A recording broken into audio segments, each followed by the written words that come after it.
Hi Pisces, welcome to your October 2018 Astro Update. It's Rena here. And Pisces, there's a lot of energy in the 8th and 9th houses for you, which is interesting because the 8th house is the house of Scorpio and it's a water house.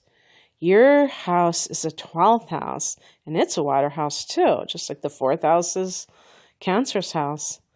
Water houses tend to be internalized energy, and they're dealing with something going on within you, your spiritual path, your emotions. And so the sun is in that 8th house as we begin the month. Your 8th house happens to be Libra. And the 8th house is characterized as sex, death, and other people's money. So shared resources can be something that you're focusing on right now. And I get the feeling that for some of you, there's some kind of a estate issue, like a probate issue, because Venus is in the 9th house as the month begins with the sun in the 8th. And there's a lot of 9th house activity too. The 7th and 9th houses both are connected to the law. And so there could be some kind of legal activity that has to do with probate issues. And so it's kind of like, both of those areas are activated. And actually, this is kind of like a quiet month, in my opinion, except for the Venus retrograde that is happening on October 5th. And this is at 10 degrees of Scorpio in that 9th house. So when Venus goes retrograde, everything kind of like slows down. Some kind of progress that can be about money, because Venus is connected to money, can be slowed down. And there might be some kind of review that has to take place. And this is why I am mentioning, in particular, an inheritance issue, because at the end of the month, Venus actually retrogrades back into Libra, and that's your 8th house, and that's the shared resources sector. So maybe some kind of fight for money. And let me think of other possibilities. Venus in the 9th house, if you are traveling or you are involved with somebody who's from a different country, who's a foreigner, that could be also something that is on again, off again. When Venus retrogrades, here's the thing too. Actually, even more likely, maybe somebody who you had met while you were on a trip comes back into your life. Venus retrograde can bring former lovers back into the picture. And maybe you're taking it to the next level. In the 8th house, Venus is a very deep kind of a sign. It's not Mars in the 8th, which would be more of the sexual energy. To me, the Venus in the 8th represents the soul connection that a person feels. And so that could be something that you're revisiting with a particular love interest. But at the very end of the month. On the 5th, when Venus first retrogrades, it's going to be in the 9th house. So perhaps there was some money you were expecting that had to do with like higher education.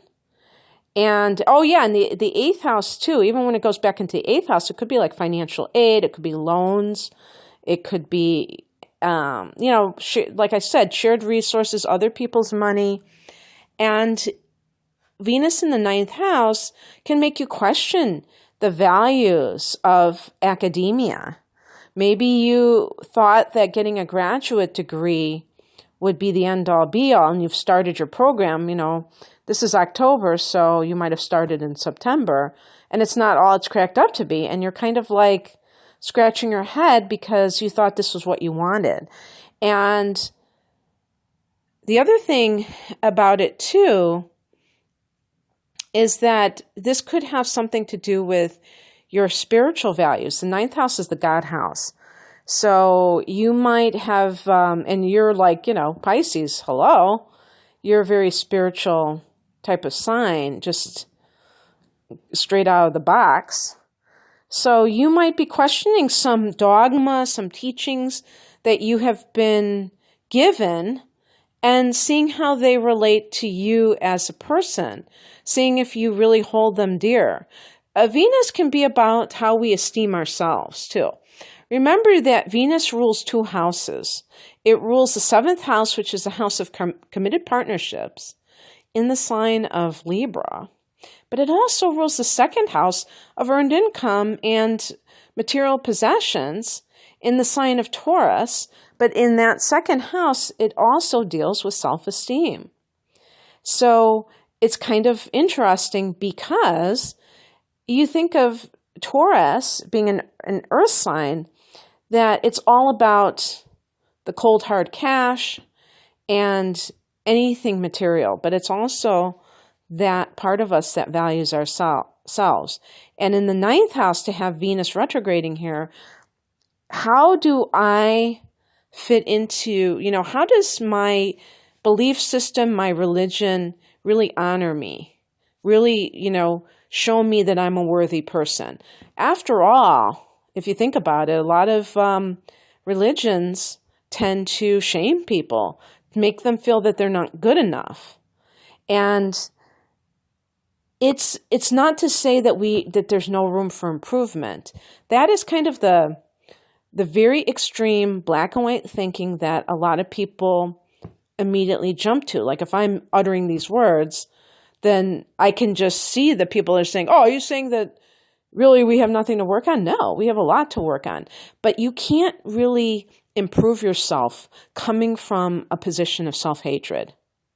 That those 2 vibrations are completely opposite one another, and they will fight each other. If you want to change something within yourself, if you feel that there's something that you need to improve, you have to love yourself in this moment before you try to improve that thing. Because the act of improving something can indicate a rejection of what is. And so there's really no way to permanently alter your behavior for the better when you're trying to motivate yourself through not accepting yourself and from hating yourself. So yeah, something may be going on around those areas. And there's a new moon on the 8th that is in the 8th house, that number 8. That's a number of power. And so a new beginning. The 8th house, by the way, Pisces, is a house of transformation, self-transformation, and purging. With the Pluto influence of the 8th house, it is about, getting out of your system all those things which are the negative. It's almost like toxic debris, but it can be mental toxins too, and getting those out of the system. And so this may be a month where that is coming into play for you, and maybe you feel a sense of rebirth around the 8th because you've been dealing with this. On the 9th, Mercury goes into Scorpio. There's that 9th house. So Mercury is in the 8th house until the 9th of the month. And Mercury in the 8th house has you very psychic. The 8th house, Scorpio's house, is not about logic. It's about probing the mysteries of life. It's not about the intellect. It's not about any kind of linear thinking. It's about what kind of, occult subjects really appeal to me. Can I research them, study them? Mercury can be about studying and immersing yourself in those kinds of things. And then Mercury goes into the 9th house on the 9th. And what's nice about that is that this is kind of the more organized studying. So dabbling, I don't know if you'd call it dabbling or researching the occult, which includes astrology. The occult means hidden. I don't really like that word because it has been given negative connotations. But it's about the hidden arts of the tarot, astrology, metaphysics in general. And then the ninth house, it could be like, the yogic system, the 8 limbs of yoga, learning about them, or other courses of study that are more out in the open and available for all. And also with Mercury in the ninth, you could be studying some at a university for whatever purpose. So maybe the money issue was kind of up in the air, and when the new moon comes on October 8th, you get your financial aid straightened out and you're able to enroll. Mercury can be contracts, so signing a contract with a university, financial aid or admissions. On the ninth, okay. It's funny because on the ninth, that's when Mercury goes into that ninth house. And then on the 23rd, I was a little confused because I was thinking, wait a second, we're jumping from the ninth to the 23rd? There's got to be something in between there, but there really isn't. Not a major transit anyway. The sun goes into Scorpio on the 23rd, so the sun is in that ninth house, which is a nice angle to you because it's a trine. And it's joining these other planets. It's joining Mercury. It's joining Venus, okay, in this area. And so the sun can make you a lot more positive, in the house of Sagittarius. You can feel the sense of wanting to be a spiritual student, wanting to be a spiritual teacher even. For some of you, it might be even teaching spiritual topics. But you're going to feel a sense of buoyancy, maybe just a cheerful sense, because when the sun is in the 8th house, it's pretty intense. Even if it's something that is a water house, it's going to be, because water is emotion, so that's pretty intense. Now we're getting into the fire energy, and it's much more uplifting and gregarious, kind of like extroverted energy. And I think that you're going to feel really good about it because then the sun is also in a water sign like you. So it's a great placement. And the very next day, we have a full moon in Taurus. This is your 3rd house of brothers and sisters. It can be your local area. It can be some kind of training course. Maybe that comes to an end at this time. So I see that connection between the 3rd and the 9th houses. There might be some kind of like class. Maybe it's just one class that you had to take, or a certificate program. With the full moon in the 3rd house, you could be ending that program, or it could be coming up for you to be able to do. Like, in other words, you're getting this opportunity, so it's coming forth. It's coming into its own fruition. Maybe it's something you've been working on to get into this program, and you might be entering it or leaving it. It's funny. I'm trying to have it both ways, I guess. But I'm like a little bit leery of talking about the full moon in terms of endings. And the reason for this is simply from everything that I've read, the full moon is a period of great power. And this is one of the reasons why we associate it with, psychic practices, even more than the new moon, And because of this,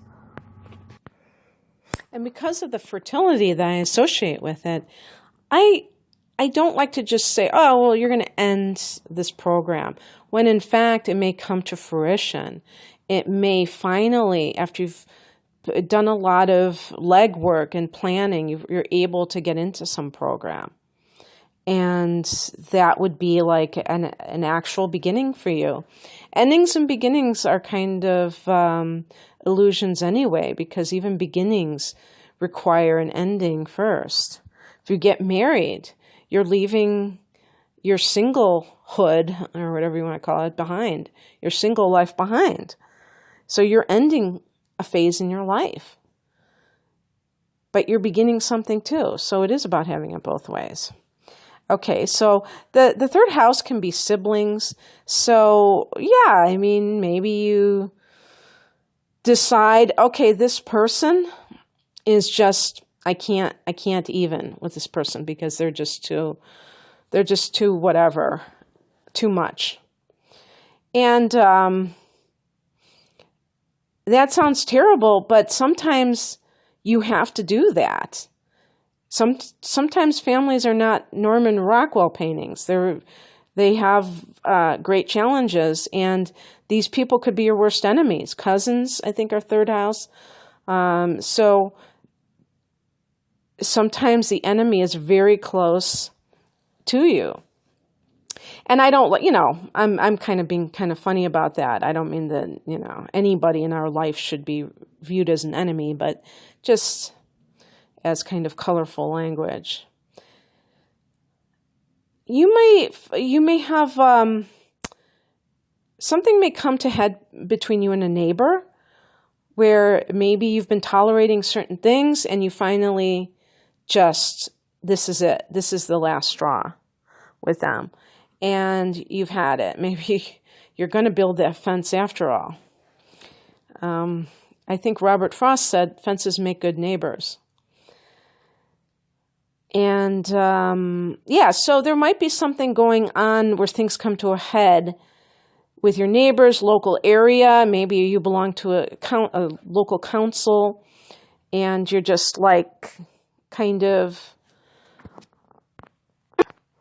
had enough, and you're going to, share your true feelings finally. By the way, the full moon can bring a time of awareness about a certain issue. So you may find out something about a sibling as well. On the 31st, which is Halloween, and I think, how is it pronounced, the pagan religion that's spelled Samhaim? I think it's pronounced Samhain or something, but that's a pagan holiday. Halloween, we have Mercury going into Sagittarius. So that's your 10th house. If you're waiting to hear from an employer, you might hear at that time. Something about career matters, a message, signing something, some kind of a document. And Venus goes back into that 8th house. So that's perfect in the time of Scorpio if there is some kind of probate issue, because that's the affairs of the dead. And so that's what I have for you, Pisces, and I hope that you enjoyed this.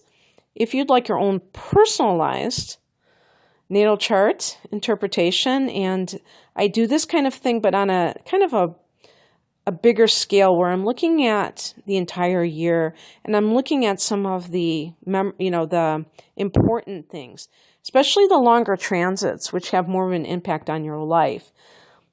I have 2 of these types of natal chart readings, and I'm going to link them below. And I hope that you have a wonderful October. Bye.